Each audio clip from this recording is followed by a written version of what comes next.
Hər vaxtınız xeyir olsun yoldaşlar. Hər birinizi salamlayıram. Mən Şamxal Sadıqlı. Bugünkü video izahda 2026 MİQ sertifikasiya imtahanı hazırlaşan ibtidai sinif müəllimləri üçün riyaziyyatdan çərçivə sənədinə uyğun ekranlara gördüyünüz kimi mövzular, bölmələr və mövzulara aid nümunə suallara birlikdə baxacağıq. Qeyd edirəm ki, sualların bir çoxu, yəni burada qeyd olunan suallar imtahan səviyyəsindən sadə suallardır. Bəziləri ola bilər ki, imtahan səviyyəli suallardır və s.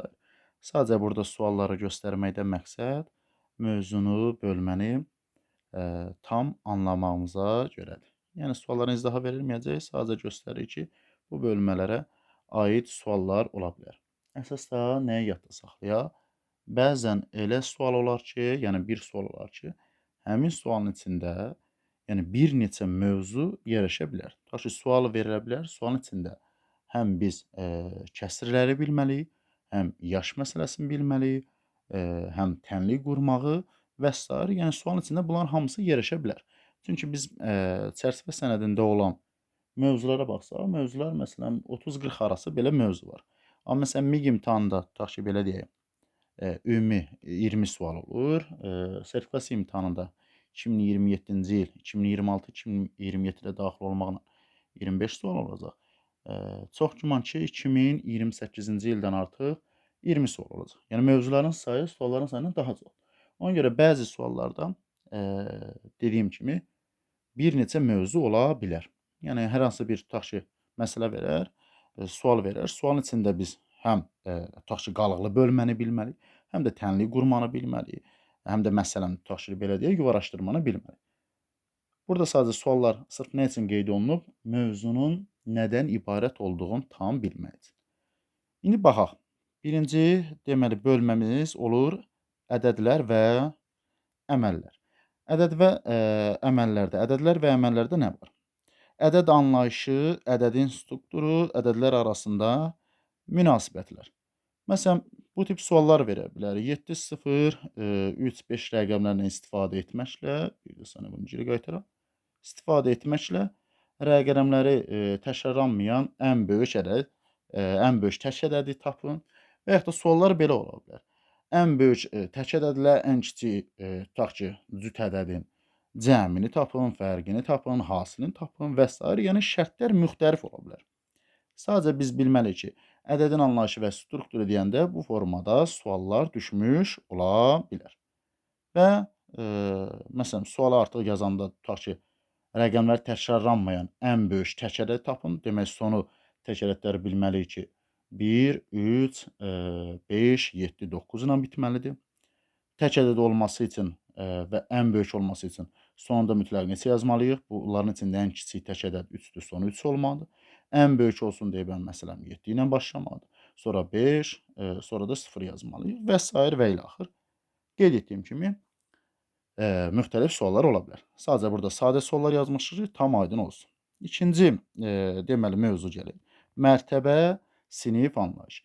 Mərtəbə sinif anlayışında tutaq ki, təkliklər sinifi, miniklər sinifi, milyonluqlar sinifi, milyardlıqlar sinifi və s. belə davam edir. Bilməliyik ki, hər sinifdə 3 rəqəm yerləşir və sonra bizdən nələr soruşa bilər? Mərtəbə qiyməti, mərtəbə vahidi, mərtəbə vahidinin sayı, mərtəbə vahidinin sayı deyəndə rəqəmin özü nəzərdə tutulur.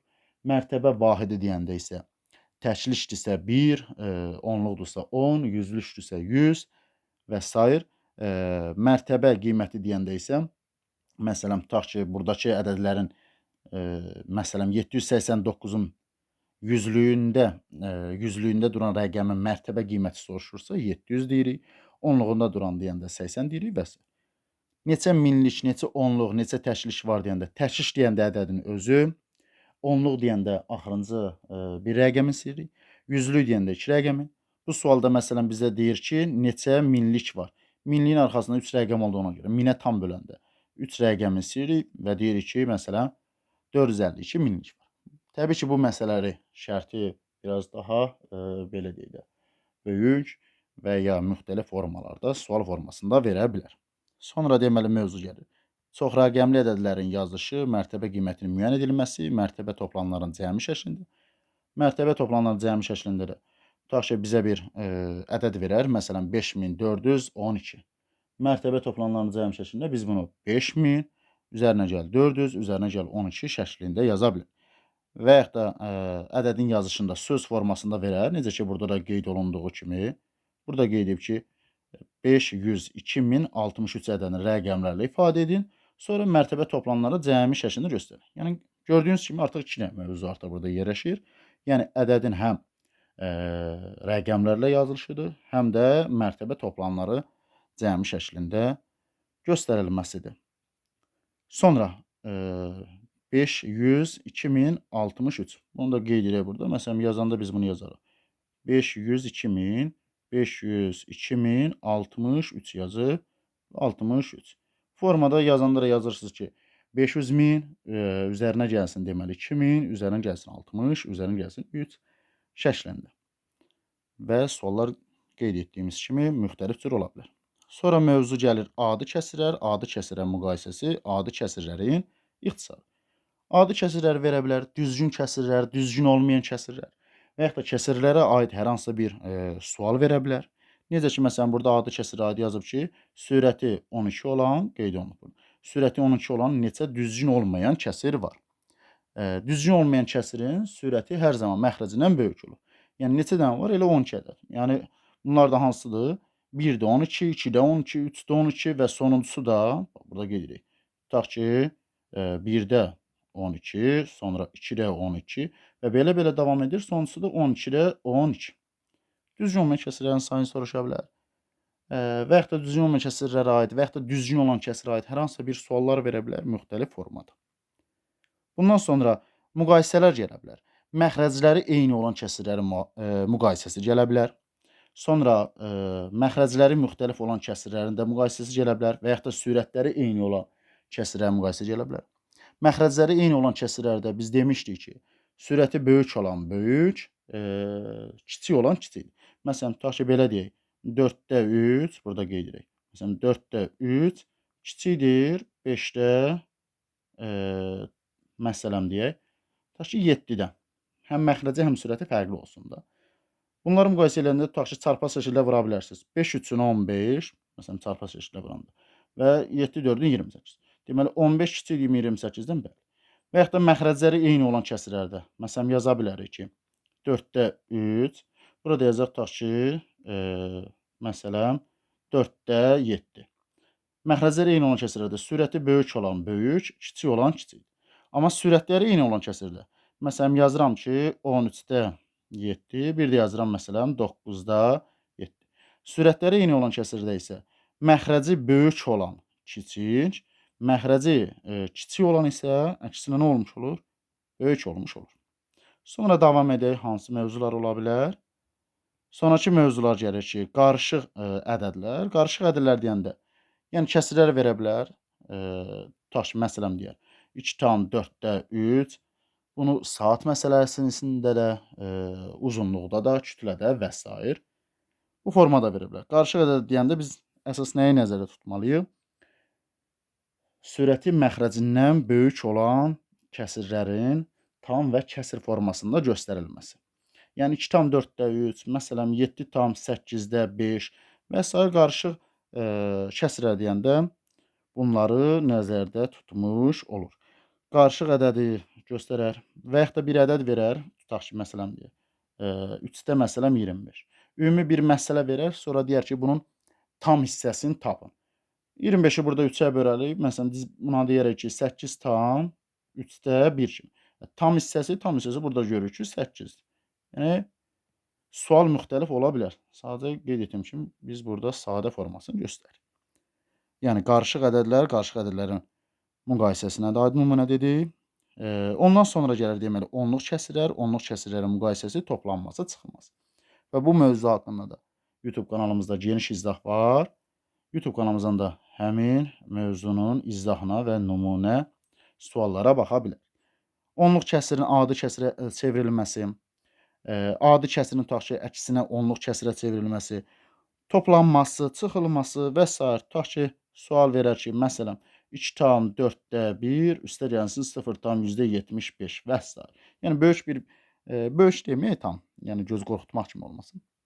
Bir məsələ verir, sonda aldığı cavablar 2,4 olur. Digər aldığı cavab 0,75 olar. Və deyər ki, bunların cəmini tap, fərqini tap və sair və ilə axır. Sonra aşağıda onsuz qeyd olunub onluq kəsrlərin toplanması. Onluq kəsrlərdə bilirik ki, tam tamın altından yazılmalıdır, kəsr isə kəsr hissəsi. Məsələn, 12,4 üstə gəlib 5,67. Üstə gələcək deməli 5 tam, yəni tam tamın altından 0,67. Və onluq kəsrlərin kəsr hissəsinin sonuna dedik ki, istədiyimiz sayda nələri yaza bilərik? Sıfırlar yaza bilərik. Və yaxud da sonunda olan sıfırları silə bilərik, heç fərqi yoxdur. Və qalan da adı kəsir kimi toplaya bilər. Və bundan sonra deməli nə gəlir? Bundan sonra bura qədər olan hissə hazırdır. Bundan sonra gəlir deməli hesab əməlləri. Hesab əməllərinin aid nümunələr. Hesab əməllərinin aid nümunələr nələr verə bilər? Toplama, çıxma, bölmə, mötərizə aid olan. Yəni hər hansı bir sual verə bilər və deyər ki, hesablama olar, toplama olar, vurma olar. Və yaxud da sual verər, sualın ümumiyyətlə heç həllini, cavabını soruşmaz. Necə ki, keçənləri düşmüş. Ardıcıllığı soruşar. Yəni birinci nə həll olmalı? Birinci 1-2 mötərizə. İkinci vurma və ya bölmə. Yəni vurma birinci həll olmalıdır, yoxsa bölmə? Elə bir şərt yoxdur. Yəni birinci bölmə. İkinci vurma və ya bölmə. Yəni hansı gəlibsə o. Üçüncü toplama və ya çıxma. Bax, toplama və çıxma demirik. Və ya çıxma. Yəni hansı gəlibsə o da həll olunmalıdır. Sonra deməli nələr gəlir? Bunu biraz üstə qaldıraq. Sonra deməli hesab əməlləri və xassələri. Hesab əməlləri və xassələri. Hesab əməlləri və xassələrinə aid. Məsələn, bu formada suallar verər. Digər ifadənin qiymətini tapın. Və yaxud da hesab əməllərində qeyd etdiyimiz kimi ardıcıllıqları soruşa bilər. Necə həll olunur? Birinci hansı həll olmalıdır? Qeyd etdiyimiz kimi birinci təbii ki, mötərizə 100-lə 2 toplanmalı. İkinci isə 15-ə vurmalıyıq. Yəni sadə qoymuşuq ki, tam aydın olsun. Ondan sonra gəlir qalıqlı bölmə. Qalıqlı bölmədə biz bilməliyik ki, deməli bölən qalıqdan hər zaman böyükdür və yaxud da qalıq böləndən kiçikdir. Alına bilən qalıqların cəmi n vurulsun n-1 bölünsün 2.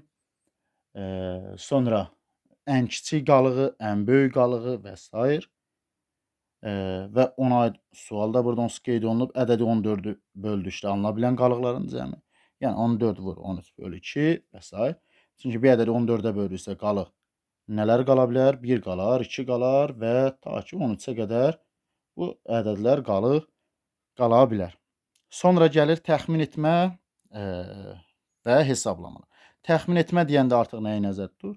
Təxmin etmə deyəndə yuvaraqlaşdırma. Yəni onluqlara, yüzlüklərə, minliklərə, 10 minliklərə və s. yuvaraqlaşdırmalar ola bilər, suallar verə bilər. Sonra deyər ki, ədədi yuvaraqlaşdırın və yaxud da özü sual verə bilər ki, hansı ədədi? Keçən deyəsən belə bir sual vardı. Onluqlara qədər yuvaraqlaşdıqda azalar, yüzlüklərə qədər yuvaraqlaşdıqda isə artar. Bilirik ki, deməli göstərilən ədədin sağında əgər 0, 1, 2, 3, 4 varsa heç bir artım olmur. Amma 5, 6, 7, 8 və 9 varsa həmin ədəd bir vahid artır və hər iki halda özündən sağdakı bütün rəqəmlər nəyə çevrilirdi? Sıfıra çevrilir. Sonra ədədin bölənləri və bölünənləri. Ədədin bölənləri deyəndə, məsələn, 48 ədədin neçə sadə böləni var? Sadə bölənləri soruşa bilər və yaxud da 48-in bölənlərinin içində ən böyük böləni 48-in elə özüdür. Bölənləri məsələn 24-dür. Sonra tutaq ki, 48-in böləni 16-dır, 12-dir və s. Bölənləri bunlardır. Müxtəlif böləni soruşa bilər və yaxud da 48-i hər hansı tutaq ki, deyər ki, bir ədədə böldü, qalıqda filan ədəd alındı və s. Yəni bir neçə mövzunu birləşdirə bilər. Ədədin hissəsinə görə ədədin tapılması. Tutaq ki, sual verə bilər ki, necə ki, burada yazıb, nümunə sualda verib, bu bölənlərinə aid olan sualdır. Həm 12, həm 15-ə bölünən ən kiçik 3 rəqəmlədir. Ədədin hissəsi, məsələn, 80-in deyir 4-də 3 hissəsi ilə 5-də 2 hissəsinin fərqini tap. 80-in 4-də 3 hissəsi. Ədədin hissəsini tapanda məxrəcinə bölüb sürətinə vururuq. Yəni 80-i bölürük 4-ə, vururuq 3-ə. 20, 23-ə vuraraq 60. 5-də 2 hissəsi deyəndə 80-i bölürük 5-ə, vururuq 2-yə və s. Hissəsinə görə ədədin tapılması. Hissəsinə görə də ədədi tapmaq üçün biz nə edirik? Əksinə, məsələn, sual versin ki, tutaq ki, 5-də 4 hissəsi, tutaq ki, 32 olan ədədi tap. Hissəsinə görə ədədi tapanda əkisini artıq sürətinə bölüb, yəni 32-ni bölürdük 4-ə, vururduq nəyə? Məxrəcinə və sair və ilə axır. Sonra deməli, davam edirik, nələr olur? Sonra ədədin faizi, faizə görə ədədin tapılması. Ədədin faizi, məsələn, tutaq ki, 60 ədədin 20% neçədir? Ədədin faizini tapanda dedik ki, məsələn, burada da göstərir, 60 vur 20%. Göstərilən faizə vurub nəyə bölürük? 100%-ə bölürük. Bu olur ədədin faizi. Faizinə görə ədəd tapanda, yəni sualı belə qoysun, tutaq ki. Desin ki, ədədin məsələn 45% 80-dir. Həmin ədədi tapın və yaxud da bir məsələdə qeyd oluna bilər. Faizinə görə ədəd tapanda isə 100% göstərilən ədədə vurub, çünki tənasibi quranda 45% 80-dirsə 100% nə qədərdir bilmirik. 100% vururuq göstərilən ədədə, artıq ədədin özünə və bölürük. Əvvəlcədən hansı faiz göstərilibsə, həmin faizə və ilaxır və s. Sonra deməli, davam edirik. Sonra göstərib bizə ədəd məsələləri. Ədəd məsələləri. Ədəd məsələlərinə aid. Məsələn, nümunə göstərib. Cəmi 120 olan 2 ədəddən biri digərinin 3 dəfə böyük, 3 dəfə kiçik, biri digərinin 2 qatının 5 artığı, biri digərinin məsələn 4 mislinin, tutaq ki, 3 artığı və s. Bu tip suallar verir. Sadəcə biz də bunu tənliş qurmaqla həll edirik. Bizdən böyük ədədi soruşar, kiçik ədədi.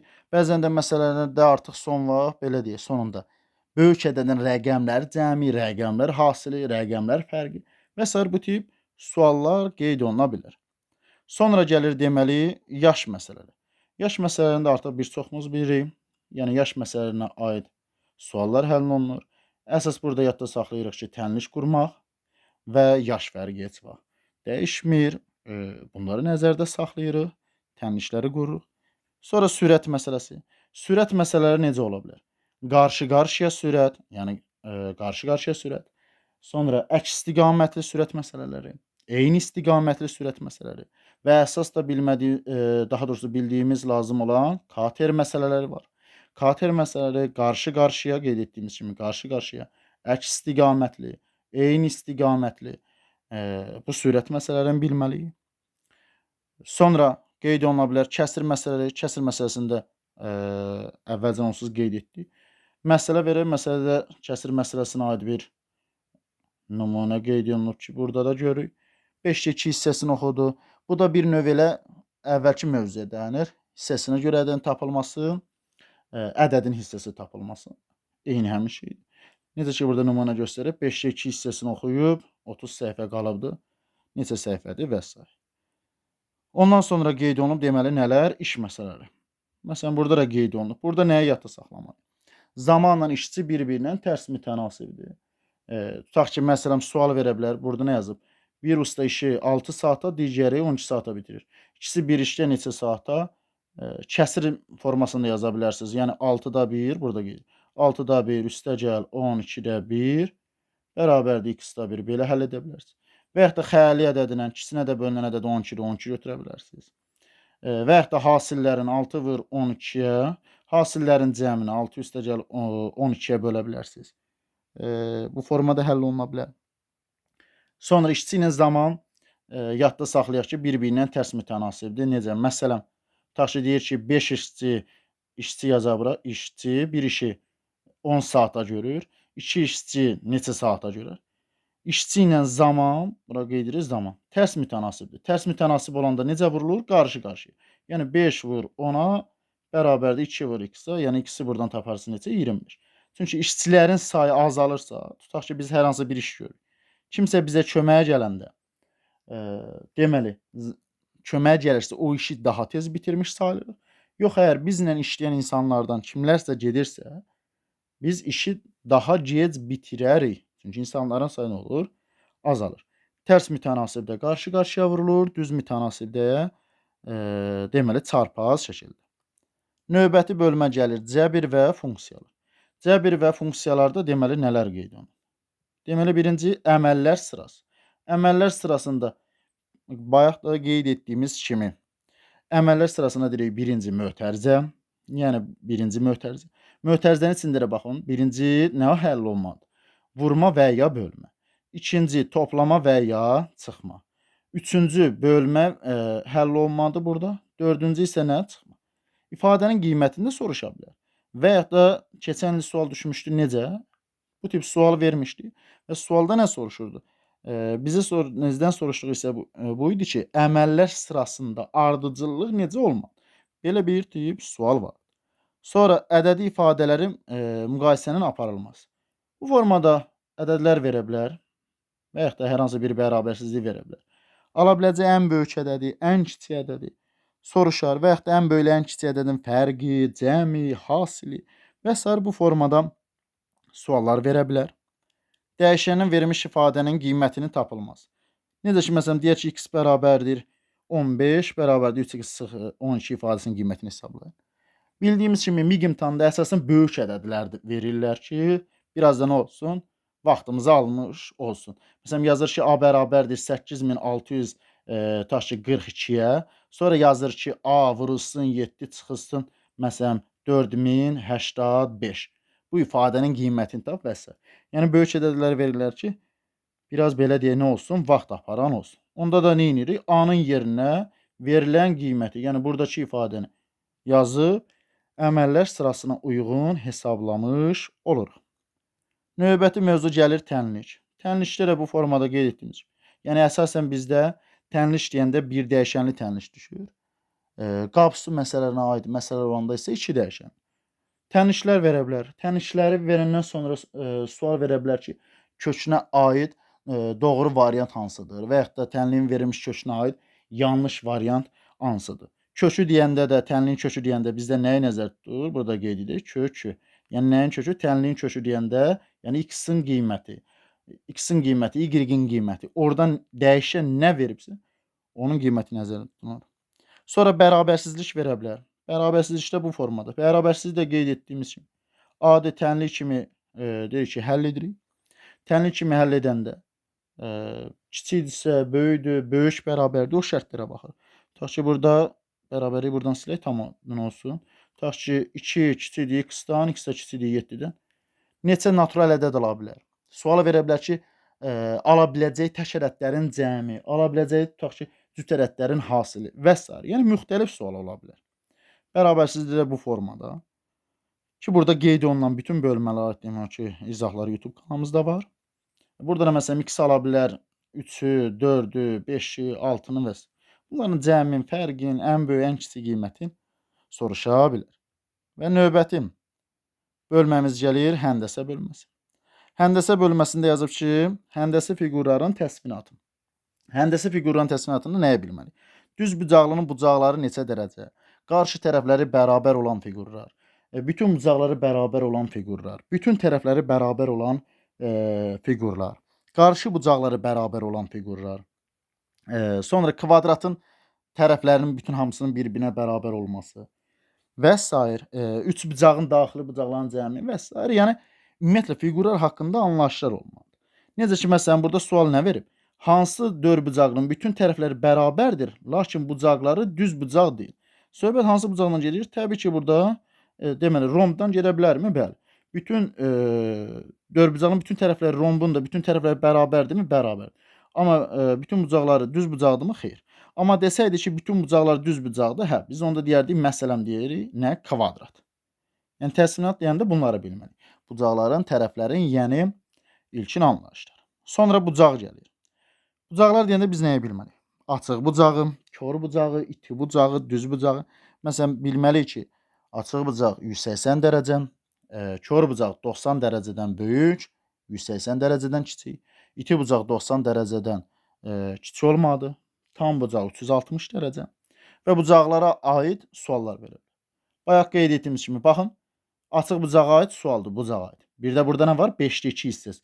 Həm də kəsr var. Həm bucağa aid, həm də kəsrə aid. Yəni, iki mövzu artıq bir yerdədir. Həm biz burada kəsri bilməliyik, ədədin hissəsi necə tapılır, həm də bucağa aid açıq bucağın nə dərəcədə olduğunu bilməliyik. Açıq bucaq bilir ki, 180, 5-də 2-si deyəndə nə etməliyik? 180-i bölməliyik 5-ə, vurmalıyıq 2-yə. Bu formada. Sonra çoxbucaqlının perimetri və sahəsi. Perimetr və sahə deyəndə əsasən imtahanda düşən, ibtidai sinif müəllimləri üçün imtahanda düşənlər. Üçbucağın perimetri, kvadratın perimetri, rombun perimetri ola bilər, düzbucaqlının perimetri. Ən çox da əsasən düşən kvadrat, düzbucaqlı bunlardır. Və məsələn nümunə verib, eni 6, uzunluğu enindən 4 çox olan nəyi soruşub? Düzbucağlının sayısı. Ki, təbii ki, bu formada da sual düşə bilər, sadə formada, daha çətin formada da. Daha çətin formada deyəndə, məsələn, tutaq ki, deyər ki, sahəsi ən kiçik 2 rəqəmli olan kvadratın perimetri eni 5 olan düzbucaqlının perimetrinə bərabər. Həmin o düzbucaqlının sahəsini tap və s. Belə tip suallar ola bilər. Fəza fiquranın səthinin sahəsi deyəndə 2 dənə fəza fiquranın səthinin sahəsini bilməyimiz yetərlidir. Yəni ibtidai sinif müəllimləri üçün kub və kuboid. Digər fəza fiqurlarına ehtiyac yoxdur. Kubun neçə üzü, neçə tili və s. Bu onsuz test vaxtında bildiyimiz şeylər. Yəni bunlar lazım olmalı. Və kubun həcmi necə tapılır? Həcm deyəndə eni, uzunluğu, hündürlüyü bir-birinə vururuq, yəni A kubu formasında. Kuboidin həcmi deyəndə A vur, B vur, C. Onun sahəsi necə tapılır? Tillərin bilməliyik ki, onun 2 tili var. Tillərin cəmin bilməliyik. Səthinin sahəsini bilməliyik. Təpə nöqtələrinin sayını bilməliyik. Və s. Necə ki, burada yazıb, kuba aid neçə üz, neçə til, neçə təpə nöqtə var. Və yaxud da kubun həcmin verər, deyər, tam səthinin sahəsini tap. Yan səthinin sahəsini var. Daha doğrusu, yan səthinin sahəsini tap. Oturacaqların sahəsini tap və s. Həcmdə qeyd etdiyimiz kimi, burada da qeyd olunub. Həcm deyir ki, en, uzunluq, hündürlük vur bir-bir. Tərəfi məsələn deyir 4 sm olan kubun həcmi hesablayın. Kubun həcmi deyir ki, V bərabərdir 4-ün kubu, yəni biz bura 64 yaza bilərik. 4 vur 4 vur 4. Kuboiddə də A vur B vur C olur. Və növbəti bölməmiz gəlir deməli. Ölçməyə aid. Ölçmə nələrdir? Yəni uzunluq, kütlə, tutum, vaxt, pul. Ölçmə aid olan suallar. Məsələn, yazıb ki, 2 ton 45 kiloqram neçə kiloqramdır, qramdır və s. Ölçmə aid olan suallarda da nələr ola bilər? Hər hansı bir məsələ verə bilər. Tutaq ki, deyər ki, birinin çəkisi 2 ton 5 qramdır, digərinin çəkisi məsələn 7 kiloqram 650 qramdır. Bunların fərqini tap, cəmin tap və yaxud da kiloqramı kəsr formasında da göstərə bilər və s. Sonra kütləyə aid olan suallar qeyd etdik. Uzunluqda da dedik ki, uzunluğu bəzən desimetri santimetrə çevirmək lazım olar. Santimetri millimetrə çevirmək lazım olar. Və yaxud da bəzən bunun əksinə verə bilər. Tutaq ki, bizə deyər ki, 5 santimetr, burada qeyd edirik. 5 santimetr neçə desimetr? Artıq baxın, fikir verin, neçə desimetrdən soruşur, düzdürmü? Deməli, həm biz uzunluqları bilməliyik, həm də onluq kəsri bilməliyik. Çünki 1 desimetr 10-dur axı. Bəs 5 santimetr geri qayıtdığımıza görə 10-a böləndə biz bunu 0,5 deyəcək. Yəni, uzunluğu onluq kəsrlə də qarışıq şəkildə də verə bilər. Kütlənin də həmin qayda ilə və s. Yəni, bir çox əsasən suallarda qarışıq formada verir. Kütlənin də qeyd etdiyi burada, nümunəsini də qeyd edilib onsuz. Nümunəsini qeyd edilib.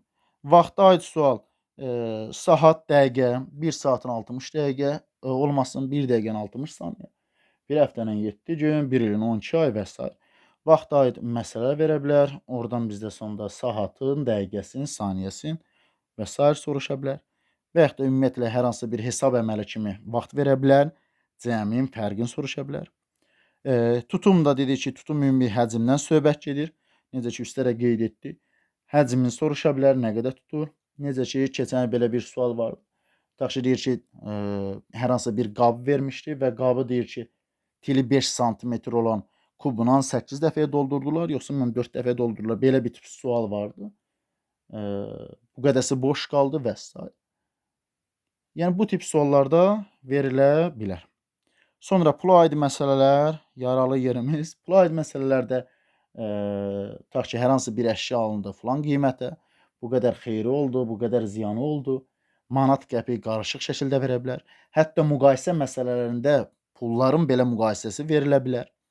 Və yaxud da əvvəl bu qədər pulu vardı, bu qədər hissəsini xərclədi, yəni kəsrlə qarışıq şəkildə verə bilər. Məsələn, 50-nin 5 manatı vardı. O pulunun tutaq ki deyək, 7 hissəsini xərclədi. Qalanına tutaq ki, biri 20 qəpik olan qələm aldı, 50 neçə qələm aldı və s. Yəni pul məsələsi deyəndə təkcə pula aid sual olmalı deyil. Yəni həmin o pul məsələsinin içində həm kəsir, hissəsinə görə ədədin tapılması, ədədin hissəsi tapılması və sair bunlar da ola bilər. Və sonuncu bölməmiz gəlir deməli statistika, ehtimal. Statistika ehtimalda da deməli nələr ola bilər? Ədədi orta. Ədədi ortada bilirik ki, verilən ədədlərin cəminin sayına bölünməsi. Burada müxtəlif suallar verə bilər. Tutaq ki, deyək ki, 3 fərqli ədədin ədədi ortası məsələn deyək ki, 25-dir. Bu ədədlərdən ən böyük ən az neçə ola bilər? Ən kiçiyi ən çox və yaxud da bu ədədlərdən ən böyük rəqəmləri müxtəlif ən kiçik rəqəmli ədəddən nə qədər çoxdur, nə qədər azdır? Ən böyük ədədin və yaxud da ən kiçik ədədin rəqəmlər cəmi, rəqəmlər hasili və ilaxır. Necə ki, burada ədədlər verib ədədi ortasını tapın. Təbii ki, bu bir sadə sualdır. Və yaxud da burada ədədlərdən birini x ilə ifadə edər. Deyər ki, ədədi ortası bunların tutaq ki, 50-dir. X neçədir? Sonra burada ən çox rast gəlinən nəticə ən böyük fərq, orta statistika, nəticənin müəyyən edilməsi. Qeyd edək, deməli burada nələr var? Ən çox rast gələn nəticə, orta statistika, nəticənin müəyyən edilməsi. Ən çox rast gələn nəticə. Məsələn, mədədlər verər 8, 6, 8, 1, 5, 7, 8. Sual versə ki, ən çox rast gəlinən nəticə. Ən çox rast gələnən nəticə deyəndə təkrarlanan, ən çox təkrarlanan ədədi nəzərdə tutur. Deyərik 8. Orta statistikada isə biz dedik ki, orta statistikada da verə bilər, median da verə bilər. Verilən ədədlərin median tapılır. Ədədləri kiçikdən böyüyə doğru düzürdük. Məsələn, necə ki, burada nümunə yazaq. Düzürdük, məsələn, 1, sonra 5-i, sonra gələcək deməli 6, sonra 7-ni, sonra 8, 8, 8. Əgər cüt saydadırsa, biz ortadakı 2 ədədin cəmi 2-yə bölürdük. Yox, buradakı kimi tək saydadırsa, ortadakı ədədi. Yəni deyirdik ki, orta statistikası 7-dir və yaxud da medianı 7-dir. Və sonuncu gəlir hadisənin baş vermə ehtimalı. Hadisənin baş vermə ehtimalı isə zər məsələlərinə aid sual ola bilər. Və yaxud da tutaq ki, sual verə bilər ki, deyər ki, Əli məsələn həftənin tək günləri musiqi hazırlığına gedir. Onun musiqi hazırlığına, həftə ərzində musiqi hazırlığına getmə ehtimalı. Həftədə bilməliyik ki, birinci, qeyd edək, birinci, ikinci, üçüncü, 4, 5, 6 və 7 gün. Tək günləri deyəndə bilməliyik 1-i, 3-ü, 5-i, 7-i nəzərdə tutur. Getmə ehtimalı deyərik ki, ehtimalın başı vermə, yəni hadisənin baş vermə ehtimalı nə idi? Əlverişli halı, yəni məxrəci yazırdıq. Əlverişli hal, sürətdə yazırsa mümkün, daha doğrusu sürətdə yazırdıq əlverişli hal, məxrəcdə isə mümkün hal. Yəni soruşulanı bir növ belə də yazaq da. Soruşulan bölürdü nəyə? Bütün saya. Necə ki, burada da həftənin tək günləri musiqi hazırlığına getmə ehtimalı. Deyərik ki, tək günlər 1-dir, 3-dür, 5-dir, 7-dir. Yəni 4 dənədir. Ümumi həftədə 7 gündən ibarət olduğuna görə 7-dir. Və yaxud da torba məsələləri verə bilir. Torbaya baxmadan neçə kürəcik çıxarsaq, mütləq 2 rəngdə ağ ola bilər, 3 rəngdə qırmızı ola bilər. Sonra müxtəlif yollar göstərir. A-dan B-yə qədər falan qədər yol, B-dən C-yə qədər falan qədər yol. B-dən keçməklə A-dan C-yə neçə yol ola bilər? Və s. ehtimala aid suallar bunlar olur. Və ehtimala aid məsələn suallardan verə bilir ki, bir sinifdə tutaq ki, sinifin məsələn seçilən bir şagirdin əlaçı olma ehtimalı tutaq ki 7-də 2-dir. Sinifdə 28 nəfər varsa, məsələn, 28 nəfər varsa, neçə şagird əlaçı deyil. 7-də 2-si əgər əlaçı olma ehtimalıdırsa, deməli əlaçı olmama ehtimalı isə 7-də 5-dir. 28-i bölərik 7-yə, vurarıq 5-ə, deyərik 20 nəfər deməli əlaçı deyil. Və yaxud da 7-də 2-sini tapanda deyərik ki, 7-yə böləndə 4, 4 2 8. 8 nəfəri əlaçıdır. 28-dən 8-ini çıxaraq deyərik ki, 20 nəfəri əlaçı deyil. Yəni burada sadəcə sualları nə üçün yazdıq? Sadə sualları. Əsas bölmələri və bölmələrə uyğun mövzuların nə tip suallar olacağını tam anlamaq və bu mövzulara aid hər hansı bir qaranlıq qalan məqam varsa, mövzulara aid hər hansı bir izah lazım olarsa, YouTube kanalından da baxa bilərsiniz və ümumi çərçivə sənədini də linki rəy bölməsində qeyd edəcəm. Oradan da çərçivə sənədinə özünüz də baxa bilərsiniz. Ümumi hər hansı bir təklif və iradınız varsa qeyd eləyə bilərsiniz. Dəstək üçün kanala abunə olmağı, daha çox video izahdan, mövzulardan və sair sınaqlardan faydalanmaq üçün kanala abunə olmağı, bildirişi aktiv etməyi unutmayın. İmtahanda da ümumi belə özünüzün şəxsi həyatınızda da hər birinizə uğurlar arzu edirəm. Diqqətinizə görə təşəkkürlər. Növbəti video izahda görüşənədək mən Şamxal Sadaqlı. Hələ ki, hələlik.